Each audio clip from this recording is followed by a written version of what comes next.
시청자 여러분 안녕하십니까? 이몽수의 정상회담 1부 시작하겠습니다.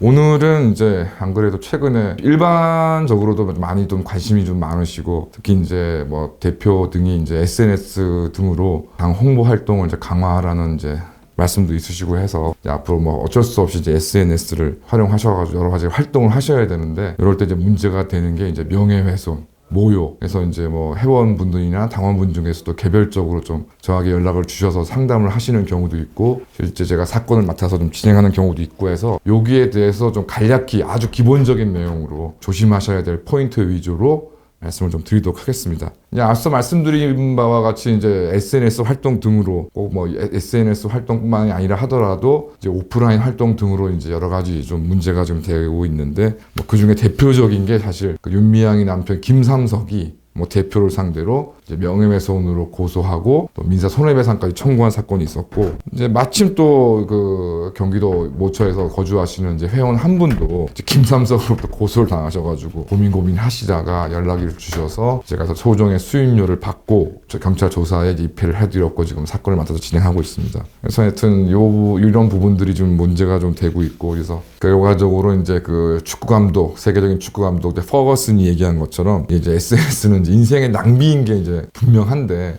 페이스북이나 통해서 제가 이제 활동하시는 걸 지켜보시는 회원분이나 당원분도 아시겠지만, 이제 문가리 파쇼 체제에서 최소한의 저항의 한 형태로서 저도 이제 페이스북 등에서 제 의견을 가감없이 좀 올렸고, 특히 이제 당 홍보 활동을 이제 하기 위해서는 뭐 저희 당 홍보뿐만이 아니라 아무래도 이제 문가리 정권이나 뭐 윤가리나 이렇게 좀 비판을 해야 되는 부분이기 때문에 어쩔 수 없이 이제 명예훼손과 이제 모욕의 경계선에서 얼쩡얼쩡 될 수밖에 없는 게 현실입니다. 그래서 이런 부분들을 이런 현실 속에서 일단 회원분과 당원분께서 좀 유념하셔야 될 내용들을 말씀을 드리겠습니다. 해당 법 조문을 먼저 좀 소개를 해드리자면, 크게 형법과 정보통신망법, 정식 명칭은 정보통신망 이용 촉진 및 정보 보호 등에 관한 법률이 이제 가장 많이 얘기가 됩니다. 아시는 분들은 아시겠지만, 이제 형법에서는 사실 적시, 사실을 이야기해도 이제 명예훼손이 되는 경우가 있습니다. 그래서 그 제 307조에 보면은 이제 1항이 이제 공연히 사실을 적시하여 사람의 명예를 훼손한 자는 2년 이하의 징역이나 금고 또는 500만 원 이하의 벌금에 처한다. 그다음에 이제 307조 제 2항 같은 경우는 1항과 거의 동일한 내용인데, 이제 사실이 아닌 허위의 사실을 적시한 부분이 이제 추가가 되는 것이고요.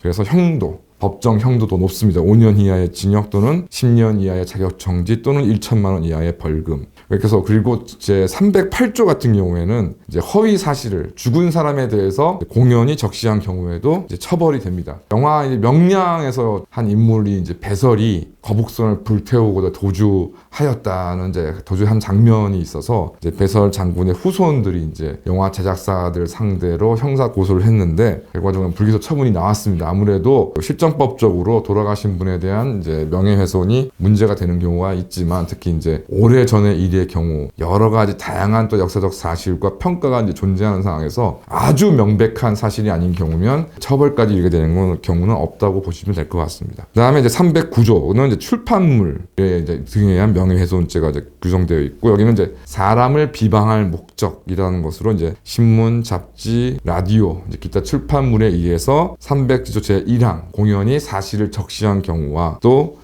이제 2항에서는 300조 제 2항의 죄를 범한 자, 그러니까 허위 사실 등을 이제 출판물 등으로 적시한 경우에도 이제 처벌 규정이 있고요. 그다음에 310조는 위법성의 조각, 뭐 용어는 어렵지만 여러 가지 이제 사정들을 고려했을 때 위법한 범죄 행위라고는 평가할 수 없는 경우가 이제 있다. 그래서 307조 제1항의 이제 행위가 진실한 사실로서 오로지 공공의 이익에 관한 때에는 처벌하지 아니한다라는 게 이제 명확하게 310조에 이제 처벌하지 않는 조항이 있고요. 반면에 이제 허위 사실을 적시한 경우에도 이제 이 제 310조의 어떤 규정 등을 유추 해석해서 법원이 허위의 사실이지만 그렇게 사실을 믿을 만한 정당한 이유, 오인할 만한 사유가 있는 경우에 이제 처벌하지 않게 되는 경우도 있습니다. 근데 이 경우에서는 그 대상이 이제 일반인들은 좀 해당하기 어렵고, 특히 이제 공적 인물에 대해서는 허위 사실을 보도하였다, 허위 사실을 적시하였다 하더라도 그렇게 생각할 만한 상당한 근거가 있을 때에는 또 처벌 처벌하지 않는 것이 이제 판례에서 정립되어 있습니다. 그 다음에 이제 311조가 이제 문제인 건데, 공연히 사람을 모욕한 자는 이제 1년 이하의 징역이나 금고 또는 200만 원 이하의 벌금에 처한다고 규정되어 있고, 형법 제 312조에 대해서는 308조, 311조, 그러니까 모욕죄와 사자의 명예훼손죄는 친고죄다. 고소가 있어야만 공소를 제기해서 처벌할 수 있다는 내용이고요. 그 다음에 312조 2항 같은 경우에는 307조 허위사실, 그 다음에 309조 같은 경우에도 이제 출판물의 명예훼손 등에 의해서는 이제 합의를 하면 반의사불벌죄라고 해서 합의를 하면 또 처벌하지 않는 그런 규정이 되어 있습니다. 그 다음에 이제 최근에 이제 인터넷 등을 통해서 이제 많은 이제 명예훼손과 모욕이 문제되고 있어서 정보통신망 이용 총집 및 정보 보호 등에 관한 법률, 줄여서 정보통신망법 제70조에 사람을 비방할 목적으로 정보통신망을 통하여 공공연하게 사실을 드러내어 다른 사람의 명예를 훼손한 자는 3년 이하의 징역 또는 3천만 원 이하의 벌금에 처하는 것이고, 이건 이제 사실적시입니다. 그 다음에 이제 2항에는 허위 사실, 공공연하게 거짓의 사실을 드러내는 경우에는 7년 이하의 징역, 10년 이하의 자격정지 또는 5천만 원 이하의 벌금입니다. 마찬가지로 이 죄도 이제 합의가 되면 처벌하지 않는 죄인 것인데요. 여기서 이제 사실 굉장히 그 법률적으로 중요한 이제 요건이 이제 공연히 뭘 한다, 공연히 사람을 모욕한 자, 공연히 사실을 적시해서 이제 공연이라는 부분에 대한 해석이 분분한데, 여기서는 좀 구체적으로 말씀드리지 않겠습니다. 대부분 SNS를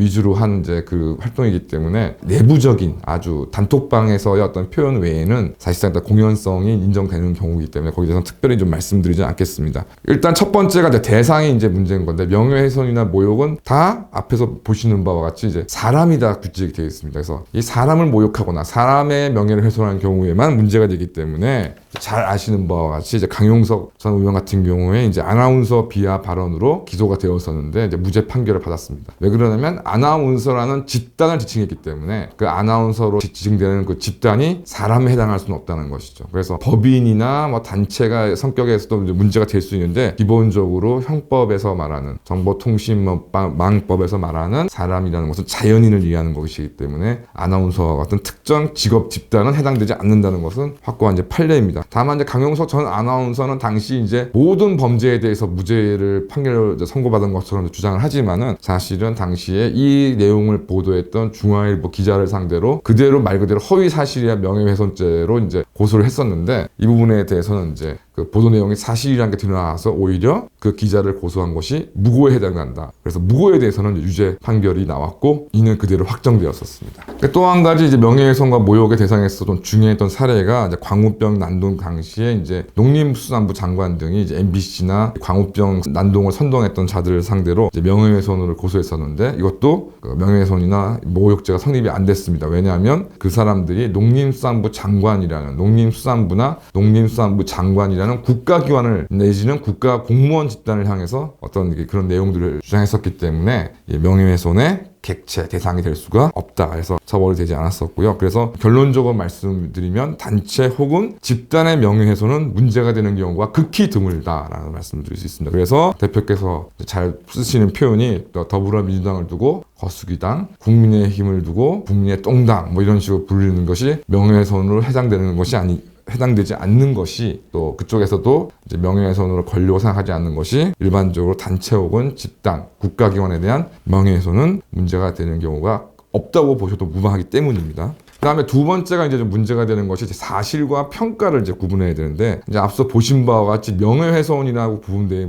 있는 들은 사실, 뭐 허위의 사실, 거짓의 사실, 사실이란 표현이 들고 있고, 이제 모욕죄 같은 경우는 말 그대로 모욕했다는 행위가 얘기가 되고 있습니다. 그러니까 구체적인 내용을 좀 말씀드리면, 최근에 이제 검수완박, 수사완박의 야합과 관련해서 대표는 뭐 윤석열과 이제 윤가리와 권성동이 한편이다, 같은 생각이다, 이런 표현을 좀 썼고, 저도 알고 있는 열성당원분께서는 이제 페이스북에 그런 내용을 올리시면서 윤석열이 권성동에게 지시했다, 이런 내용이 들어있습니다. 그래서 사실 뭐 크게 이제 뭐 말이 아다르고 어다르다 그러지만 뭐 같은 의미 아니냐 생각할 수 있지만, 법적으로는 좀 명확히 구분됩니다. 그러니까 대표가 뭐 윤석열과 권성동이 한편이다, 아니다. 뭐 이건 사실로 확인할 수 있는 부분들은 아니기 때문에 이 부분은 평가라고 해당된다고 될 수 있고, 문제가 된다면 모욕의 범위를 넘어가는 반면 앞서 말씀드린 열성당원께서 지시라는 부분은 실제로 지시했냐 안 했냐를 또 사실로 확인해 볼 수가 있기 때문에 이 부분은 사실에 해당된다. 그래서 뒤에 말씀드리겠지만 이제 뭐 대통령 같은 경우에는 그 비판과 비난의 폭이 당연히 일반인보다 훨씬 넓기 때문에 실제 뭐 처벌되거나 기소가 되거나 할 가능성은 많지 않지만 바로 그 부분 때문에 그 지시라는 표현은 쓰시지 않는 것이 좋겠다고 제가 당에도 말씀드렸고 이제 페이스북에 댓글로도 말씀을 드렸습니다. 최근에 이제 사실과 평가에 있어서 좀 또 생각해 볼 만한 것이 이제 유시민이 지금 이제 아시는 바와 같이 허위 사실이야 명예훼손으로 지금 재판을 받고 있는데요. 유시민은 이제 2019년 12월경에 유튜브 알릴레오 방송에서 검찰이 노무현 재단에 계좌를 들여봤다는 사실을 알게 됐다. 그다음에 그러면서 검찰의 불법 계좌 사찰 의혹을 제기했고 2020년 7월경에 MBC 라디오 김종배의 시선집중에 출연해서는 당시 한동훈 검사가 있던 밤 부패 강력부 쪽에서 봤을 가능성이 있다라는 이제 내용을 해서 지금 한동훈 현재 법무장관 후보자가 유시민을 고소했고 지금 현재 재판 진행 중에 있습니다. 유시민은 여기에 대해서 뭐 자신이 뭐 사실을 잘못 알았다. 그래서 뭐 미안하다 사과를 하였다가 이제는 이제 재판이 이제 진행이 되니까 상황에 따른 추측을 제기한 것이다. 이 얘기는 뭐냐면 내가 허위 사실을 이야기한 적이 없다. 앞서 말씀드린 것처럼 처음에는 검찰을 두고서 불법적으로 노무현 재단의 그 계좌를 사찰했다 얘기를 했고 뭐 한동훈이 여기에 관여되어 가능성이 있다 이런 식으로 얘기했으니까 나는 의견이나 평가를 이야기한 것이지 내가 사실을 얘기하지 않았다고 좀 변명하고 있습니다. 나름 이제 변호사 조언 등을 이제 받아가지고 이제 대가리를 쓰고 있지만은 근데 이것이 이제 법이라는 것이 당연히 허술하지 않기 때문에 앞에서는 이제 검찰이라고 지칭을 했으니까 국가기관에 대한 비판, 평가 이런 내용이니까 명예훼손이 아니라고 주장할 수 있고 뭐 뒤에는 한동훈이 그랬을 가능성이 있다. 내가 추측을 얘기한 것이니까 내가 사실을 얘기한 것이 아니라 이렇게 빠져나가지만 이 두 부분을 연결해서면 아마 한동훈 법무장관 후보자가 당시 고소를 하면서 아마 이렇게 논리를 이제 펼칠 것으로 보이는데 두 가지의 발언을 다 보면은 명예훼손이 해당되지 않을 수 있지만 이 두 가지의 발언을 합치면 결국 앞에 있는 검찰은 한동훈을 의미하는 것이고 그 부분들을 뒤에 가능성이 있다는 표현으로 교묘하게 섞어서 얘기한 것이지만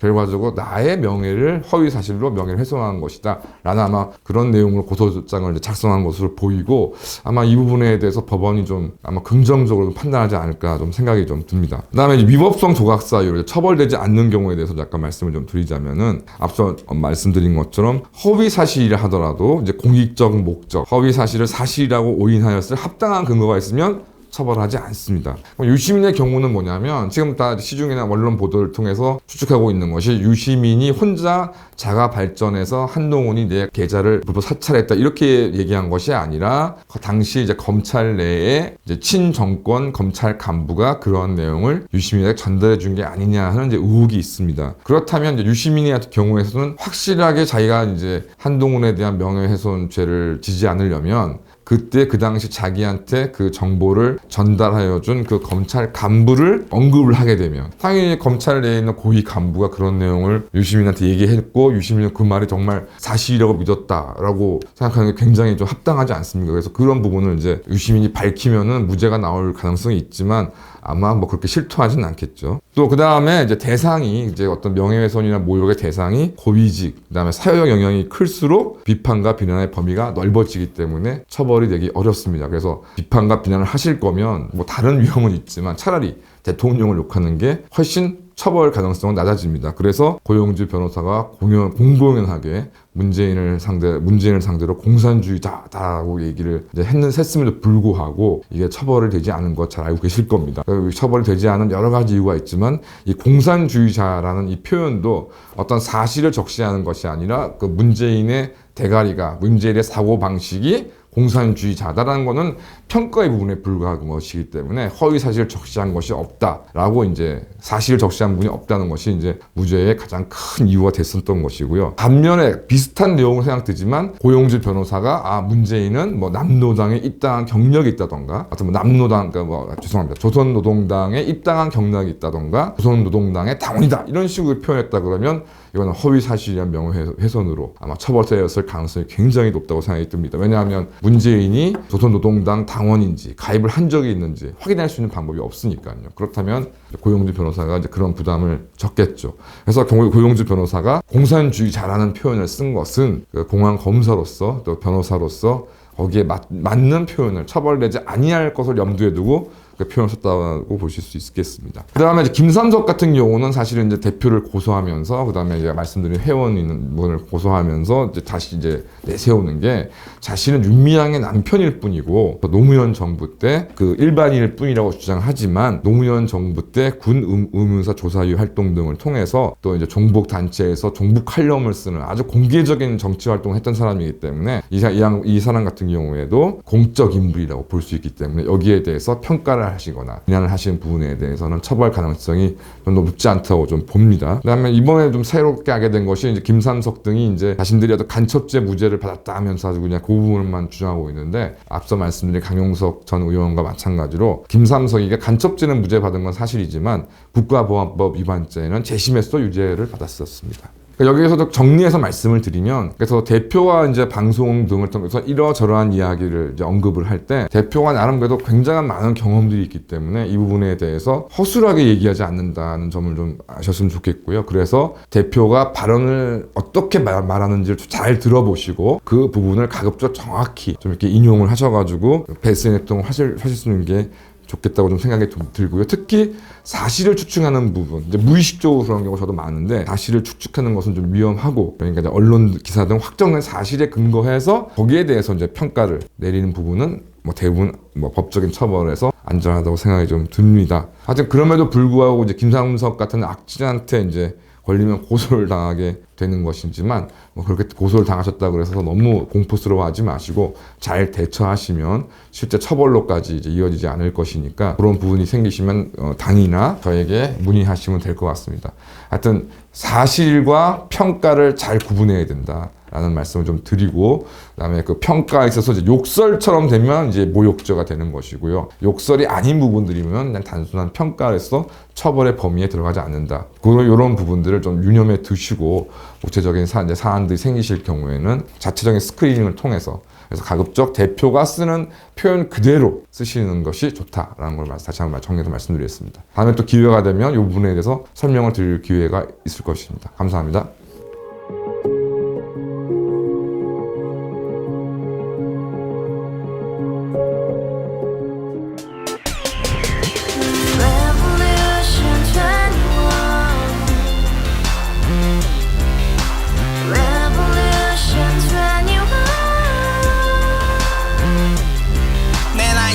월세 30 코인빚만 300 서울에 온 지 벌써 10년 아둥바둥 버텼지만 여전히 난 반지 하에 제왕 곰팡이 연문제약 내비랭 깡통망통 완전히 폭망 구시원 창문만큼 작아진 내 꿈 연애 결혼 내 집 모든 게 헛꿈 1년 전 떠난 여친 울며 말했지 같이 써봤자 평생 가본 게 꼭꼭꼭하지